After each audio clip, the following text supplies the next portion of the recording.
VOA This Morning.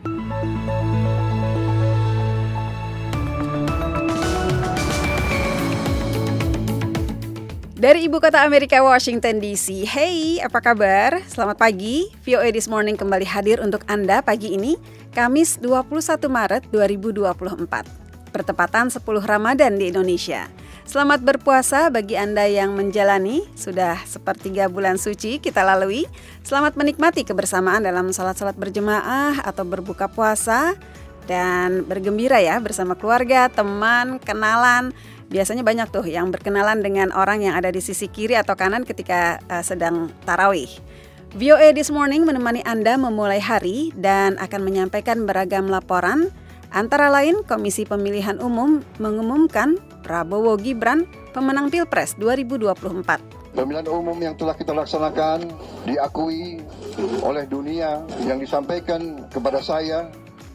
Laporan internasional pagi ini, Uni Eropa dan PBB menyatakan prihatin atas situasi di Gaza, di mana warga Palestina menghadapi kelaparan akut. We are extremely concerned about the war in Gaza and the unfolding catastrophic humanitarian situation. Selain dua laporan itu, kami akan menyampaikan laporan tentang usul DPR untuk menjadikan Jakarta sebagai ibu kota legislasi. Saya Karina Amkas, kita buka yuk jendela VOA This Morning dengan berita dunia disampaikan Taris Hirziman.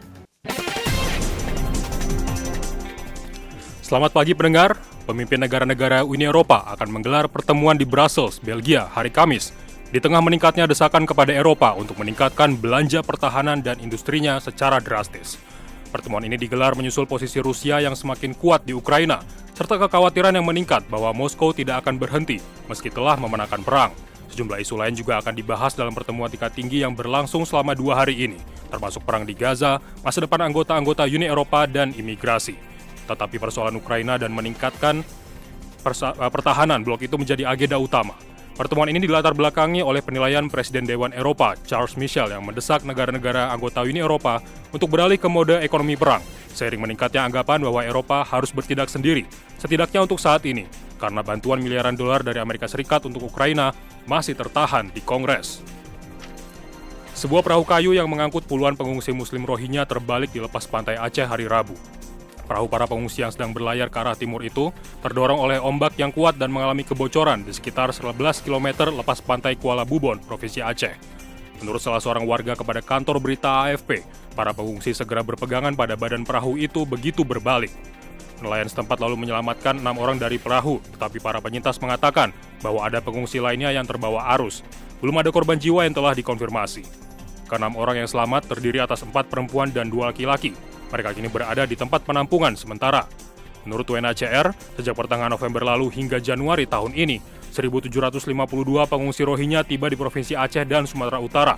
Sebagian besar adalah perempuan dan anak-anak. Para pengungsi Rohingya kerap melarikan diri dari Myanmar atau kamp pengungsian yang padat di Bangladesh menggunakan perahu-perahu kayu seadanya.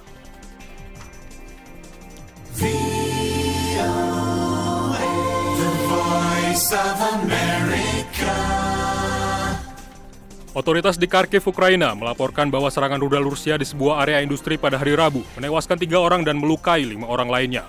Ledakan dari serangan itu juga mengakibatkan sebuah fasilitas percetakan di kota terbesar kedua Ukraina itu terbakar. Wilayah Kharkiv yang berbatasan langsung dengan Rusia di utara dan terletak dekat dengan garis depan pertempuran telah diserang berkali-kali dalam invasi Rusia yang telah berlangsung 2 tahun. Sementara itu, Kementerian Pertahanan Rusia melaporkan bahwa Angkatan Udara mereka telah menghancurkan 13 rudal Ukraina dan 1 drone yang menarget wilayah Belgorod yang berbatasan dengan Ukraina. 4 drone lainnya milik Ukraina juga dihancurkan di wilayah Saratov di bagian barat Rusia. Kantor HAM PBB dalam laporan terbarunya menyebutkan bahwa Rusia telah menciptakan suasana menakutkan di wilayah Ukraina yang diduduki. Berdasarkan 2.300 wawancara yang dilakukan terhadap para korban dan saksi mata, laporan itu menyebut bahwa pasukan Moskow telah mewajibkan penggunaan bahasa Rusia dan sistem dasar pemerintahan Rusia, sementara menekan budaya dan identitas Ukraina. Otoritas Pakistan melaporkan 6 orang yang sebagian besar terdiri atas petugas keamanan tewas dalam serangan bersenjata kelompok teroris yang menyerang bangunan pemerintah di kota Gwadar, di mana terletak pelabuhan yang dikelola Tiongkok. Petugas keamanan senior yang dirahasiakan identitasnya untuk alasan keamanan membenarkan jumlah korban itu kepada VOA dan mengatakan bahwa pasukan Pakistan bertindak cepat dan membunuh seluruh 8 penyerang dalam aksi baku tembak. Militer Pakistan kemudian mengeluarkan pernyataan resmi bahwa 2 prajurit turut menjadi korban dalam serangan itu. Senjata, amunisi, dan bahan peledak dalam jumlah besar juga dilaporkan berhasil diamankan dari para teroris yang terbunuh.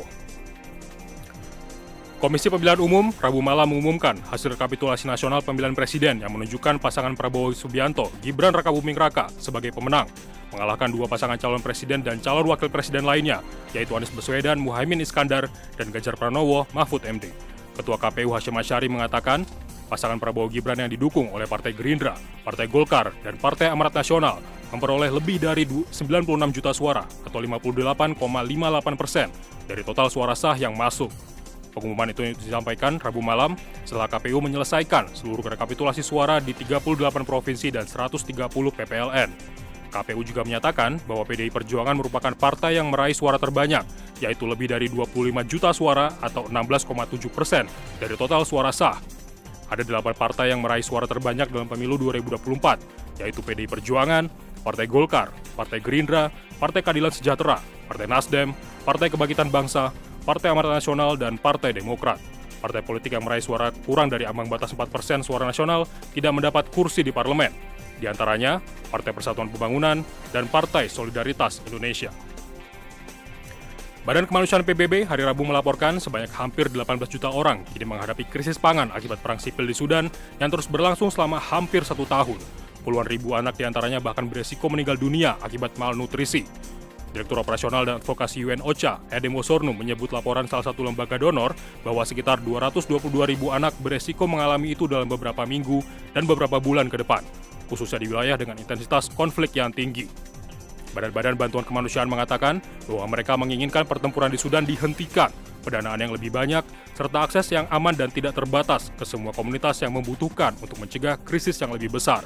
PBB telah mengajukan permohonan bantuan 2,7 miliar dolar Amerika Serikat untuk Sudan tahun ini, namun hanya menerima 133 juta dolar Amerika Serikat. Kekurangan dana mempersulit operasional pemberian bantuan. Krisis Sudan dimulai pada April 2023 antara Panglima Militer Sudan, Jenderal Abdel Fattah Burhan, dan Muhammad Hamdan Dagalo yang memimpin para militer pasukan dukung cepat. Dan demikian berita dunia VOA, saya Tarsir Ziman dari Washington DC.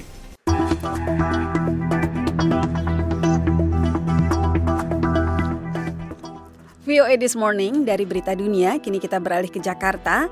Komisi Pemilihan Umum mengumumkan hasil rekapitulasi nasional pemilihan presiden Rabu malam. Pasangan Prabowo Subianto Gibran Rakabuming Raka memenangkan Pilpres 2024, mengalahkan 2 pasangan calon presiden dan calon wakil presiden lainnya, Anies Baswedan Muhaimin Iskandar, dan Ganjar Pranowo Mahfud MD.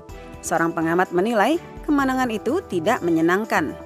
Ketua KPU Hasyim Asyari mengatakan pasangan Prabowo Gibran yang didukung oleh Partai Gerindra, Partai Golkar, dan Partai Amanat Nasional atau PAN memperoleh suara 96.214.691 suara atau 58,58% dari total suara sah. Berbicara tak lama setelah penetapan KPU itu, Prabowo Subianto menyampaikan rasa terima kasih kepada seluruh masyarakat Indonesia yang telah menggunakan hak pilihnya pada pemilu 2024, KPU, dan Bawaslu. Merujuk pada sejumlah ucapan selamat yang diterimanya dari banyak pemimpin dunia termasuk Presiden Amerika Joe Biden, Prabowo mengatakan, pemilihan umum yang telah kita laksanakan diakui oleh dunia yang disampaikan kepada saya melalui ucapan-ucapan dan surat-surat oleh banyak kepala negara, kepala pemerintah, dan para duta besar. Mereka yang memantau jalannya pemilihan umum kita menyatakan sangat terkesan atas lancarnya pemilihan umum kita, atas tertibnya, dan atas ketenangan, kesejukan, dan suasana gembira yang dirasakan terjadi pada hari pemilihan umum tersebut. Lebih jauh ia mengajak semua orang bekerja sama memajukan Indonesia. Pengamat politik di Badan Riset dan Inovasi Nasional atau BRIN, Profesor Dr. Firman Nur mengatakan, dilihat dari sisi demokrasi substansial, kemenangan Prabowo Gibran sebagai presiden dan wakil presiden merupakan hal yang tidak menyenangkan. karena kita sangat berharap bahwa ada satu pergantian rezim yang lebih komit terhadap demokrasi, bukan pemerintahan yang kemudian berkuasa karena mengakali demokrasi seperti yang terjadi pada pemilu kali ini. Itu harus selalu dikenang, itu jangan dilupakan bahwa ini berita buruk bagi demokrasi di Indonesia. Ketua KPU Hasyim Asyari mengatakan sangat memahami jika ada catatan terhadap hasil pemilu kali ini dan bahkan siap jika sebagian catatan itu berpotensi diajukan ke Mahkamah Konstitusi sebagaimana yang disampaikan pasangan nomor urut 1 Anies Baswedan Muhaimin Iskandar. Dari Jakarta, Fatihah Wardah melaporkan untuk VOA Washington.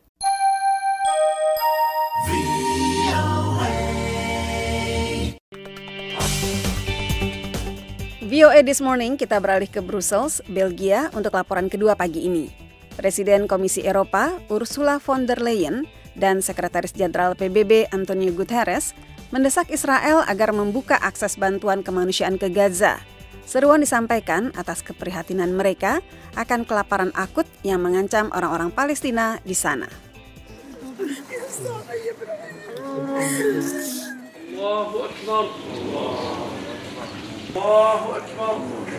Warga Palestina pada Rabu menggelar sholat bersama untuk para korban tewas di sebuah rumah sakit di Gaza.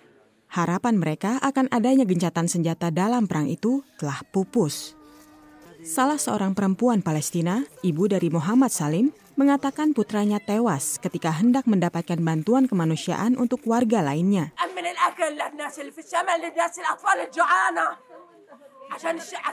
Anak kami terbunuh karena dia pergi untuk mendapatkan makanan bagi orang-orang di Gaza Utara untuk anak-anak yang kelaparan. Anak-anak kami sekarat karena kelaparan.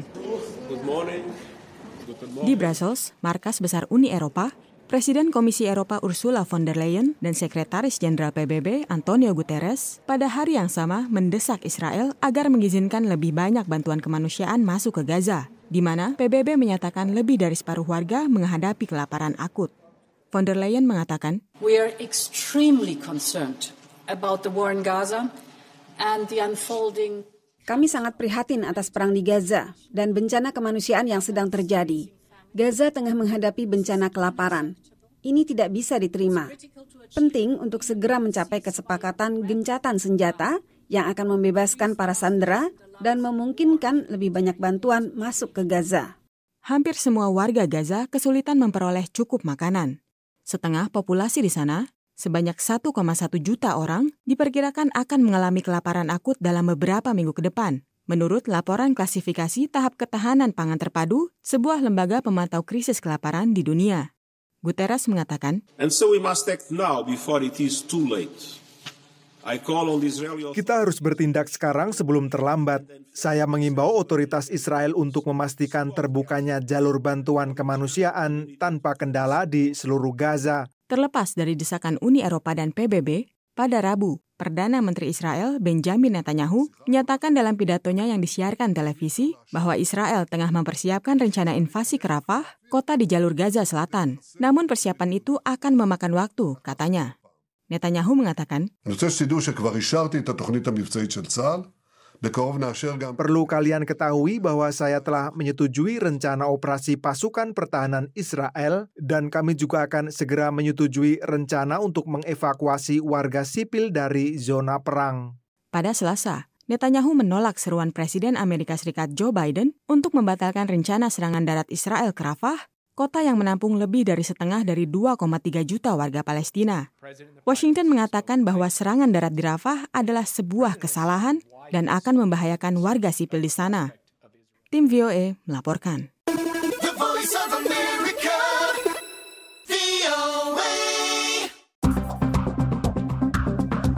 VOA This Morning, kembali ke Indonesia, usul DPR agar Jakarta menjadi ibu kota legislasi menuai reaksi dari berbagai pihak. Pemerintah sontak menolaknya. Namun pakar tata kota berpendapat usul tersebut bisa saja dilakukan.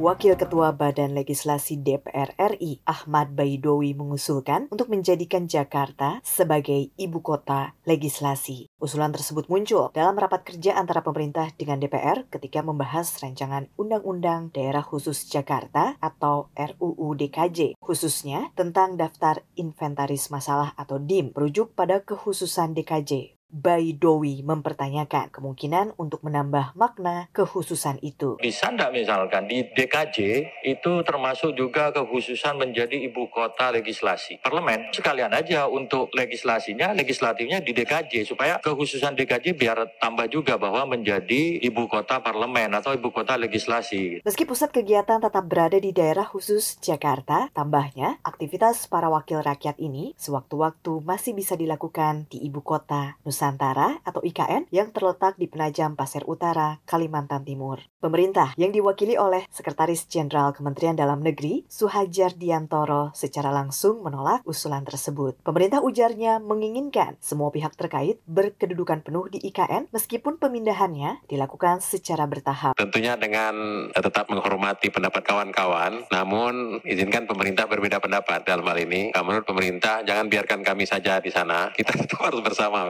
dalam konteks negara kesatuan. Saat menyampaikan usul itu, Baidowi mencontohkan Afrika Selatan yang memiliki 3 ibu kota, yakni ibu kota eksekutif di Pretoria, yudikatif di Bloemfontein, dan legislatif di Cape Town. Pakar tata kota Nirwono Yoga mengatakan usul DPR itu menunjukkan keengganan bukan hanya dari anggota DPR, namun juga ASN yang dikabarkan sebenarnya tidak ingin pindah ke IKN. Jadi sebenarnya bukan hal yang mengagetkan, bahkan itu sudah mengindikasikan sejak awal. Ini lebih kepada politis ya sebenarnya, bukan kepada serius untuk membangun kota. Kan kita pernah ngomong bahwa bangun kota itu butuh waktu 25 tahun. Ia memaknai rencana pemindahan dan pembangunan IKN secara tergesa-gesa, termasuk pengesahan Undang-Undang IKN, pembahasan RUU DKJ, serta pembangunan visi kotanya yang lebih bermuatan politis. Ini dikarenakan sedianya, ujar Nirwono, idealnya semua elemen pemerintahan yang terdiri dari eksekutif, legislatif, dan yudikatif berada dalam satu kota atau kawasan. Seperti halnya di kota pemerintahan Amerika Serikat di Washington, D.C. Indonesia dapat saja mengadopsi sistem yang dilakukan oleh Afrika Selatan yang memiliki beberapa ibu kota selama memiliki infrastruktur teknologi yang memadai. Dari Jakarta, Gita Intan melaporkan untuk VOA Washington.